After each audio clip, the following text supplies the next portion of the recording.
F1 24 is a game that exists. Hey guys, it's Luke here from Ported Gaming, coming at you again with a slightly different video and a little bit different to what I've been uploading on the channel as of late. Now, I know I'm a very small-time creator. I am only, at the time of recording, at 54 subscribers, so I'm hardly anything close to, say, a Alex Gillen, a Tim McMurdoch, or even an Arava. But one thing I do have in common with these guys is that I play F1 24, and I've played the F1 franchise every year since 2010. In fact, there are only two Codemasters games I have never owned, that being F1 2009, because it didn't come out on a console I had, or F1 Race Stars, because let's be real, who the hell even picked up that game? It's basically Mario Kart, but they reskinned it and made it all about F1. So there are only two games that I've never picked up. Out of the 15 years that Cody's has really been making this franchise, two of the games I have never bought. Every main installment of the Cody's F1 franchise I have purchased from 2010 up until last year's edition in F1 24. Now, I'm going to confess something here. I'm going to let out a little secret. F1 24 was the first EA Cody's F1 game that I didn't pre-order ever. I have always pre-ordered the F1 game. Even when I was a kid, I'd get my mum, who worked nights at Asda, to pick up the game as it came out on shelves in the morning. So I'd always have the game on launch day. Or as time went on and they started introducing Champions Editions where you could pick up the game for 3 days early, I would pick up that option and be playing F1 3 days before launch. But F1 24, I couldn't be bothered. And sure, there was some level of circumstance to this. I was going on a tour of Eastern Australia at the time, didn't have my PlayStation with me, so I couldn't play the game. But even when I did have access to my PlayStation, there was no excitement for me. I just did not care about F1 24. This wasn't helped by the launch spate of videos of people complaining about the handling model, the spate of glitches, and just general feeling of F1 24. And when I did pick up the game a few weeks after I finished my tour of Australia, I picked it up on sale. It was a little bit cheaper, and so I went, "Oh, go on then. I'll pick it up." I was always going to pick up the game. I was always going to buy it, but this year was different. I'm not sure why. Well, I am sure why. F1 24 lacks innovation. It lacks any sort of creative innovation whatsoever. They removed supercars because they realised that no one actually gave a hoot about supercars because they were, well, useless. You couldn't even race your friends with them online. It was only single player that you could use supercars. And they've continued with whatever the hell F1 World slash F1 Life is.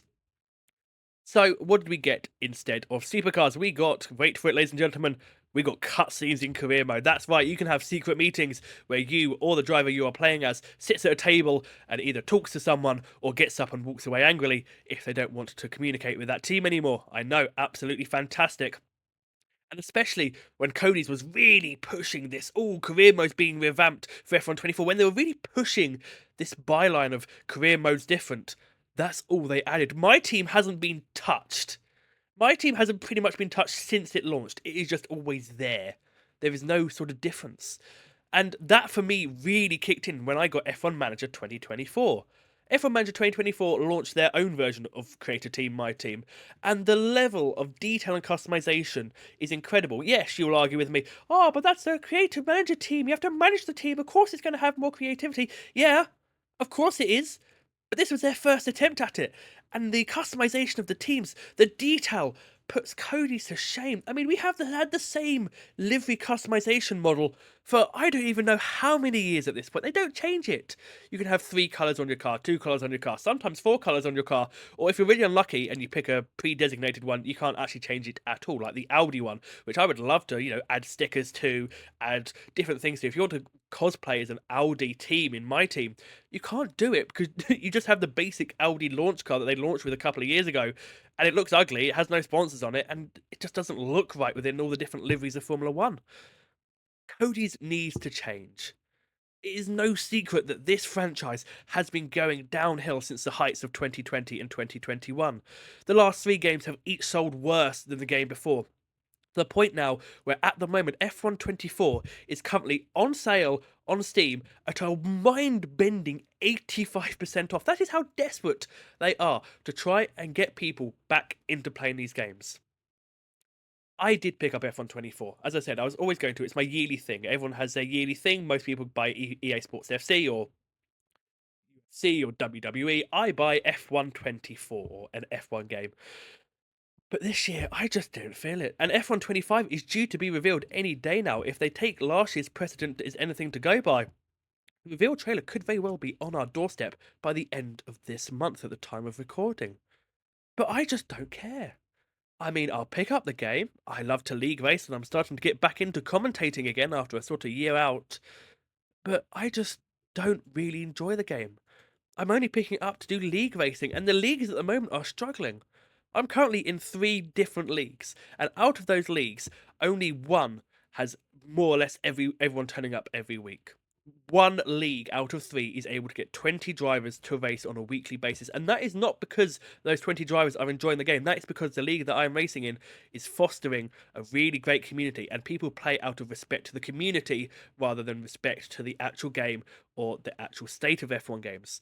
If you want to know, it is in fact ALR, which I've obviously been uploading a lot of on my channel as of lately. So what does EA need to do to revitalize the F1 franchise? They need to invest in it. Get off the Ego engine, for the love of God. And I know it's an in-house Codemasters built engine, and I'm sure it's probably a lot cheaper than changing it to Unreal or whatever other engines are out there. But for the love of God, it needs to go. We have had glitches in this game that have been in separate versions of this game throughout the years. Let's take the weather, for example. In the pit lane now, you don't actually know what the weather is, because even if you set the settings to be perfect, for the weather forecast to be absolutely perfect, you can't tell because the icons are glitched. I mean, for good lord, these cars aren't even actually technically equal. They're using the F1 World cars in the really serious leagues. They're using the F1 World cars in the EA, the esports build that they use, because they can't actually build equal cars on the basis because the cars have different wheelbase lengths, therefore they cannot make them equal. We had that whole spate in F123 where they weren't equal for about a month.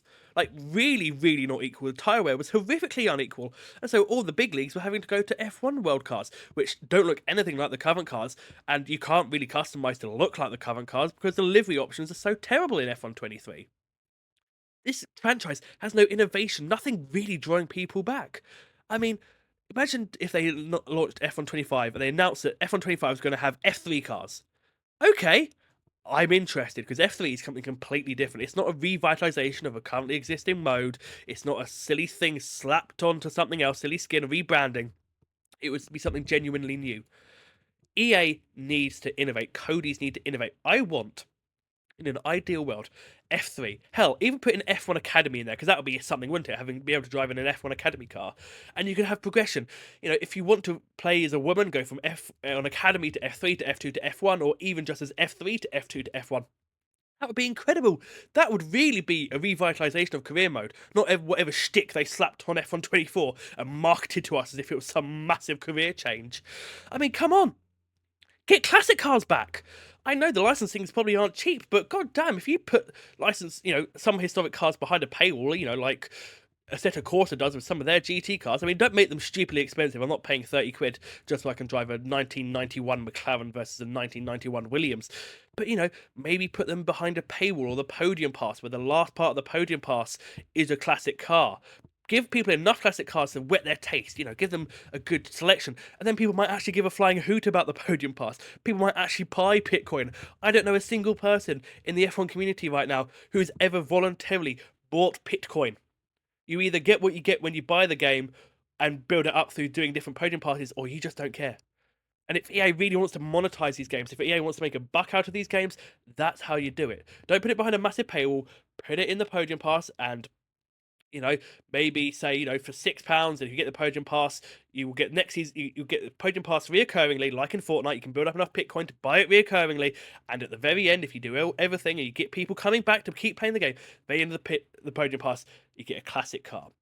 Better yet, Cody's, come on, give us classic tracks back. It doesn't even have to be the old classic tracks that we had in 2013, like Brands Hatch, Jerez, and Estoril, and Imola, because Imola's now actually back on the calendar, so it's not technically. Anyway, doesn't really matter. Give us classic tracks. Sure, bring those back. But hell, you don't even have to go that far back.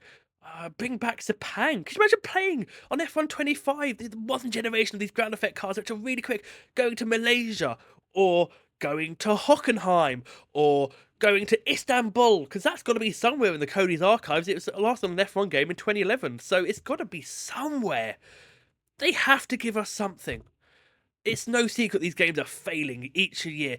The reviews are getting worse, the games are getting worse, the sales are getting worse, and if the rumours are to be believed, if EA and Cody's don't reach a certain number of sales within this next fiscal year, they lose the license. Their contract runs out in 2025. There's an option for them to keep it for another 2 years, but they have to meet those sales requirements. Reportedly, F1 management isn't particularly happy with how these games are coming out, especially as they are now going into a bigger, the F1 brand as a whole in real life is getting bigger, yet the F1 game is getting smaller. The sales are getting worse, community shrinking, and people just aren't buying or playing these games anymore. And you can't blame them. It's not as if Cody's are making banger after banger after banger and people just aren't picking up and buying them anymore. They're making shit boxes after shit boxes after shit boxes, and people are rightly going, no, I'm not picking that up. Cody's needs to reinvent the wheel in many ways. They need to actually properly think about this. They can't make F125 a simple just copy of F124 with updated deliveries, driver rosters, and circuits. I mean, the calendar this year, the only thing different are some of the track placements. Now, Melbourne's first instead of Bahrain. There are no new tracks, there are no new revisions, and we got the calendar, I don't know, June of July last year. They've had plenty of time to make to actually change the calendar around, and they're not even changing that much. They just have to change the order that the tracks come in, and that's basically just in the first sort of 5 races that are different to last year. The rest is more or less the same. They know the sprint tracks, not that hard. It's the sprint races were announced as well pretty early last year by F1 standards. I really thought F124 would be something because for the first time ever, we didn't have any driver changes. All the drivers in F123 would be in F124. The calendar basically stayed the same. They added China back into the F1 calendar real life. That doesn't matter because it's already in the game and has been in the game since 2020. So they didn't actually need to do anything with China. And it's really funny to me how you can always tell which tracks aren't made for F124 because Portugal, which is still in the game, which is still nice to have a little bit of variance outside of the F1 calendar. Portugal is a very different track to drive compared to the rest of the F1 roster. Portugal, because it clearly wasn't made for F124, they just slapped it in there. It is clear night and day that it's a different track. The tyre wear is different. The tyres handle different. The whole track is different because it wasn't made for this year's game. Whereas all of this year's tracks were, they put some attention into it. Portugal, they just slapped into this year's game, and it is very obvious. So, Cody's, I know you're not going to hear me. I know you probably don't care. I mean, F125 is, as I said, probably weeks away from being revealed and probably 3 or 4 months away from being launched.